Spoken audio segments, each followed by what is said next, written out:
What's going on? Welcome back. So today I'm going to share 3 stories with you that were L's for me, or losses for me initially, that I turned around and became victorious on.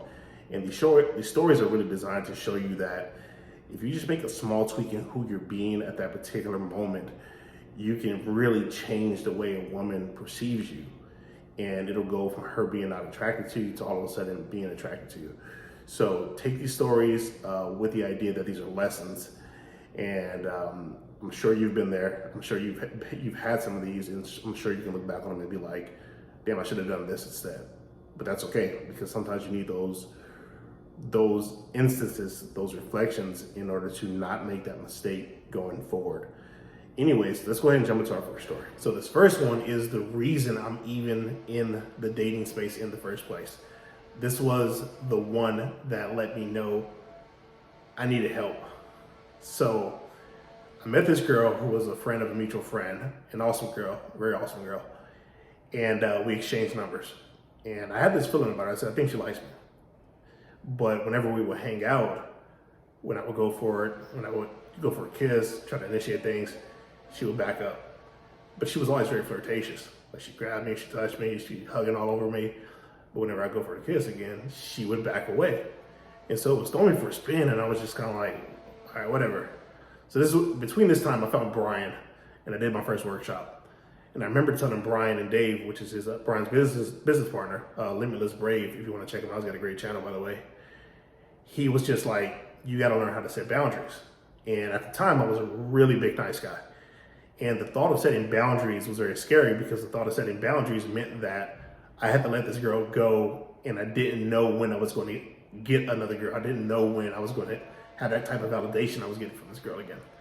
So I remember she came over again one time. This is after I had done the workshop. And she was doing her normal thing, being girly, feminine, hugging on me, laying on my bed. I tried to get into bed with her, kiss on her, nothing.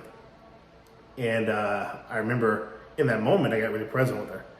And I said, look, you got to stop doing that. And she was like, what? Like, she was really taken aback by it.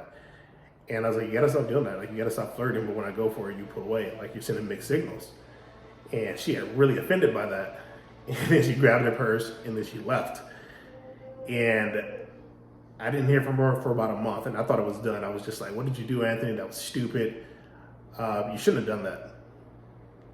And here's what happened. So about a month later, I'm hanging out at this hookah lounge. I'm smoking hookah with this guy I just met, who just happens to own this hookah lounge. He's a cool dude. We're hanging out, and out of nowhere, I get a message from this girl. And this is like a month later. She's like, what are you doing right now? I said, I'm just hanging out with this dude I just met. And she's like, okay, cool. Well, I'm with my friend. Can we come down to hang out? I said, sure, come down. So she comes down, and this is the first time I've ever seen her just done up from the toes to the head. Like, she was looking gorgeous. And I remember thinking to myself, Jesus Christ. So we hung out at the hookah lounge for a little bit, smoked. All 4 of us hopped in my car. We drove down to a bar, hung out for a little bit, danced, and then came back to the hookah bar. Now, on the way back from the hookah bar, I just noticed that she was getting a lot more feminine. And I was kind of like, okay, something's changing here. So we get back to the hookah bar. Her friend and my friend, they get out and they go into the hookah lounge. Me and her, we hop in the back seat, and we start making out and getting really touchy. Now, what changed? Like, what was the thing that changed that whole dynamic? Well, it's the fact that setting boundaries, even though it may be a scary thing to do, it sets a standard for yourself. And women know that if they're not living up to that standard, then they have to go.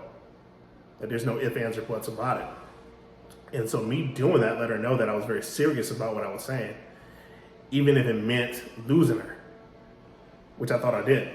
And completely did not. So that's a really great boundary story. So if you guys are having troubles with boundaries, No More Mr. Nice Guy is a great book for that. Work on setting boundaries. I'll do a video on this particular topic going forward, but that is probably one of the most powerful things I learned earlier on in Fearless. And it's one of the things that I use constantly when I'm dating. I don't deal with certain types of girls. If a girl's not putting in the effort that I'm putting in, I just cut it off. I don't play games. I don't waste time. And women respect that. So That's the first story. Now let's jump into the second story. I think this is probably one of my favorite stories here. This story is a great example of how to deal with someone or a woman who's being super dodgy. Now, I used to work at the library, and there was this older lady who worked there. And to me, this lady was gorgeous, Latin lady. And I was here all the time. She was very warm, very nice smile. And I remember running into her one day while she was getting off of work, and I was on my lunch break. And I said, you know what, I'm gonna ask her out. And so we ran into each other, and then I walked to the train station. And then at some point in that conversation, I said, you know what, we should go hang out sometime. And she started to get really dodgy about it. Like, she was like, yeah, I need to go do this. I should go out more. I should start doing this more. I was like, yeah, we should go do this. We should go hang out. We should go do these things. But she wasn't getting what I was saying, or she was, but she was getting very dodgy with it. And so I got into the train station, and I was just kind of like, oh, that was fucking weird. And I took it as rejection. Then I saw her again, maybe somewhere in that week, smiling at me again, still being very sweet, very warm. And then I thought about it. I said, you know what? I'm gonna be just way more clear and way more direct, because I feel like maybe she's just not getting it. So one day we're in the elevator together, and I stopped her. I said, look, I said, hey, I said, I want to take you out sometime. And I held that space with her, right? Created the bubble, had the eye contact with her. I was feeling fucking nervous. My heart was beating like crazy, but I was grounding myself, and I was owning it. And in that moment, she got really nervous, almost turned into a little girl. And she was like, why me? And I was like, what do you mean, why you? She was like, yeah, why me? I was like, because you're super beautiful. And she was just like, didn't know how to take it. And she started blushing. And I said, give me your number, let's go out sometime. And then she was kind of like, and I was like, okay, if you don't want to, you don't have to. I said, but I want to take you out. And she was like, okay. And then she gave me her number. So I started joking with her a little bit. I said, is this a fake number? She's like, no, it's not. I was like, you sure? I said, I'm gonna call you right now. And so I called her, and the number worked. So fast forward to the end of that day. We're texting each other, we're flirting over text. It's kind of getting just a little bit dirty and raunchy over text. And we end up meeting up at some point. And it went really well from there. And this is a lady I've known for years, and we still talk to this day. And the whole point of the story is that I thought I was down and out, and I thought that was it. And I thought that she just wasn't messing with me at all. But when I went in the elevator and I got more assertive and I got more straightforward and straight to the point, and I created that bubble, she finally felt like she had a man in front of her. And I wasn't dodging. I wasn't getting small or shrinking. I was owning what I wanted. And she liked it. And had I not done that, I would not have had the experiences that I had with her. So if you're having one of those situations where you're like, you got a girl who's a little bit dodgy, it's probably you. You're probably not standing firm enough to get somebody's attention. And if you are doing that, stop doing that.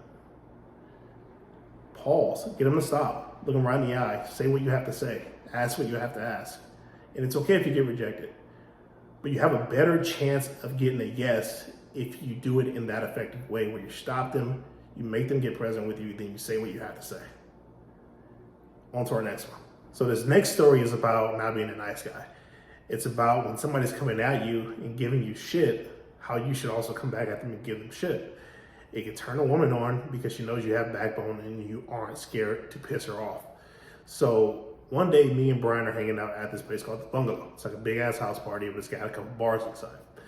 So we're just hanging out there, and I see this girl in the restroom line. So I start talking to her. We're hitting it off. A couple seconds in, we're chatting, and I go, hey, what's your name? And she's like, oh, I don't have a name. Almost in a way that was very dismissive. And so me at the time, I went right into my head. I was just kind of like, I didn't know how to respond to it. So I kind of got stuck, and I was like, okay, well, cool, pleasure to meet you. And then I left, and I went to the back room. I started talking to Brian. Brian is standing in between this doorway. And I'll show you the importance of this doorway in the story. So I'm talking with Brian, and at some point, the girl with no name comes up the doorway, and goes downstairs out into the patio. And there's another girl coming up the stairs from the patio, coming inside, and me and Brian are in the doorway. And it's a very cute girl. So I start talking to her. We start hitting it off pretty good. She's smiling, I'm smiling. We're vibing pretty good. And then No Name starts to walk up the stairs just behind her.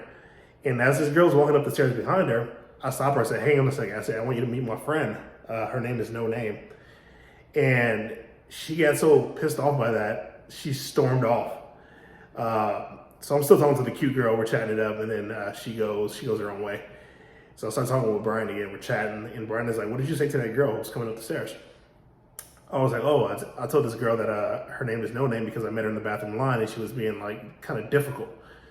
And he was like, okay. I was like, why? He was like, because she's staring at you right now, like in the corner of the room. So I turned around over my shoulder, I looked at her, and she was just looking at me, piercing me. And I was like, I don't know what made her so mad. But anyways, I walked over there, I started chatting with her, probably about 5 or 10 seconds in, we started making out. That's never happened to me before that. Like, it made no sense as to why that worked. Not only did we start making out after about 10 seconds, I ended up hopping in the Uber with her, we ended up going back to my place, fooling around. Now, the importance of the story is that I wasn't scared to show just a little bit of aggression to her because she was being a complete bitch at the time. And so I gave it back to her. And again, to me and to them, they know that you got backbone and you're not scared to stand for something. So if you find yourself in these situations where you're like, somebody's giving you shit, somebody's being witty with you, bantering with you, just come at them at equal level or just a little bit higher than that. And just see how they respond to it. You tend to earn their respect. And once you earn their respect, they tend to like you. They get very attracted to you. So I hope that one helps you guys. And I hope if you find yourself in that situation that you don't shut down, but start to open up and have fun with it. Anyways, guys, hope you guys enjoyed the video. Just a couple more of my stories that really helped me along the way. I've got so many more stories to share with you guys along the way. So hope you guys take that one, use it to your advantage, and I'll see you guys in the next video. Peace.